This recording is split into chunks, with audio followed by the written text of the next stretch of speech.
She sat alone on the cold, cracked pavement, tears running silently down her cheeks.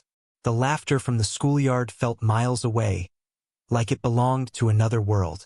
No one noticed her, no one stopped to ask if she was okay. Her heart felt heavy, like the weight of 1,000 unspoken words. And then, a stranger spoke, and everything began to change. Lila was just like any other 14-year-old girl, except that today, she felt invisible. She had always been shy, her soft voice easily drowned out in classrooms full of chatter and laughter. But this morning, everything felt heavier. The teasing had started again. Small, cruel jokes about her clothes, her hair, the way she carried her backpack. At first, she had tried to ignore them, pretending they didn't hurt.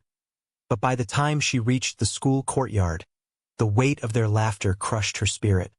She walked to the far side of the playground, where the benches were old and chipped, and sat down on the cold cement. The chill bit through her thin sweater, but she hardly noticed. Tears spilled over, and she buried her face in her hands, hoping no one would see her cry. Around her, the schoolyard buzzed with life. Friends laughed together, teachers chatted with students, and somewhere, a soccer ball thudded against the wall. But Lila felt completely alone. She thought about the morning again, the whispering behind her back, the snickers when she tripped over her shoelace, the cruel comment about her not fitting in. Her chest tightened as shame and sadness mixed into an unbearable weight. She wondered why she even tried.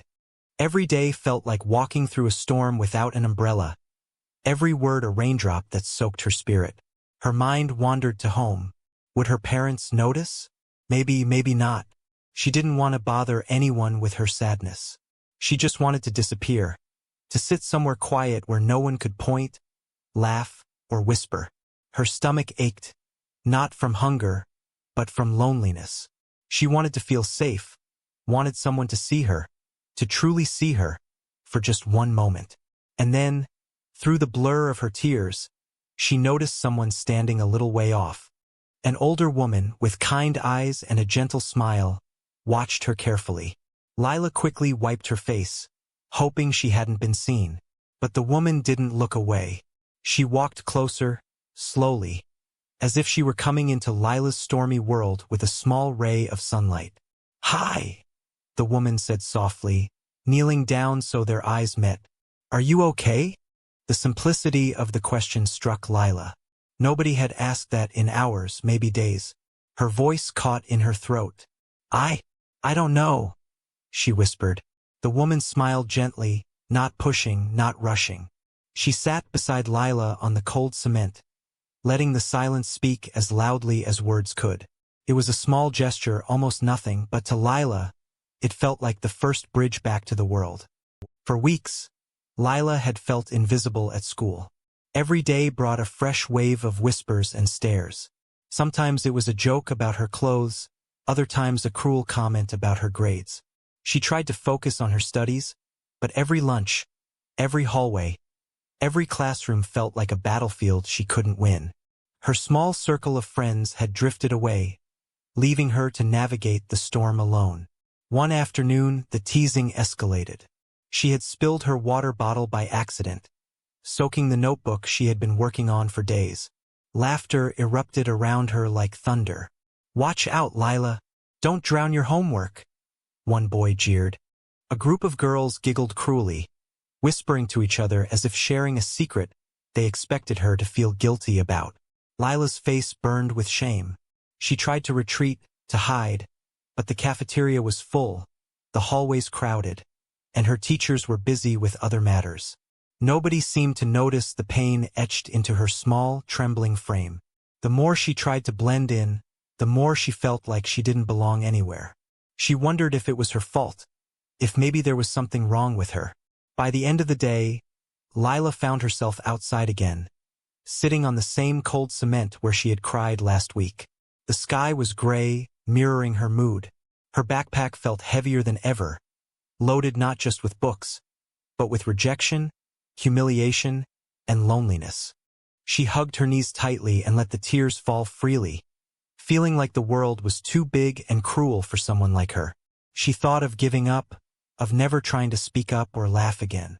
Maybe it would be easier to vanish, to be swallowed by the shadows where nobody could hurt her. Just as she closed her eyes, bracing herself for the storm inside her, she heard a soft voice. "You're stronger than you think," it said. Lila's eyes opened. There, standing a few feet away, was the woman from before. She had noticed Lila's struggles, her small daily battles that no one else seemed to see.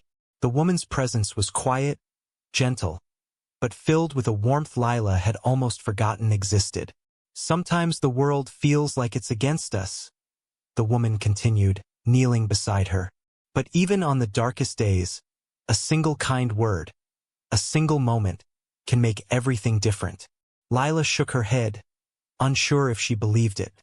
Her heart still felt heavy, her mind clouded by the cruelty she had endured. But for the first time, someone had acknowledged her pain. Someone had not laughed, not whispered, not turned away. The woman reached into her bag and pulled out a small notebook and a pen. "Why don't you write down one thing you like about yourself?" she suggested softly. Lila hesitated. She hadn't thought about herself kindly in a long time.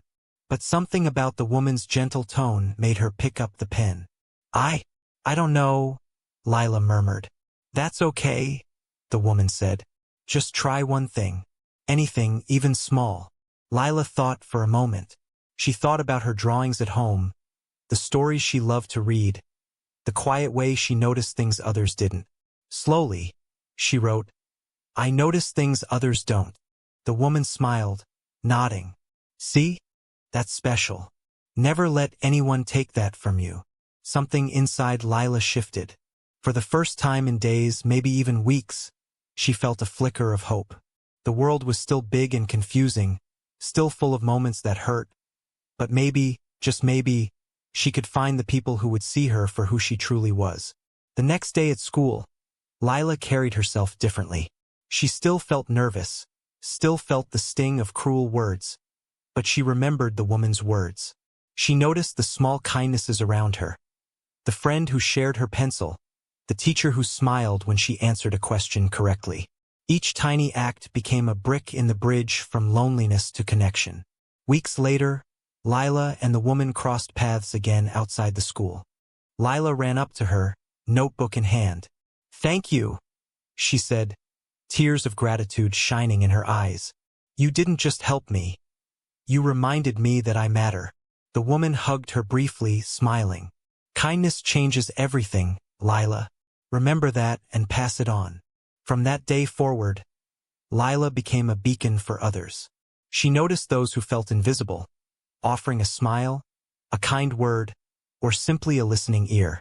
One small act of kindness had transformed her life, and now she had the power to transform others' lives too. A single word, a simple gesture, can change a life. Kindness is stronger than cruelty, louder than whispers of doubt. Never underestimate the power of reaching out to someone in need. Even when the world feels cold and distant, hope can find its way.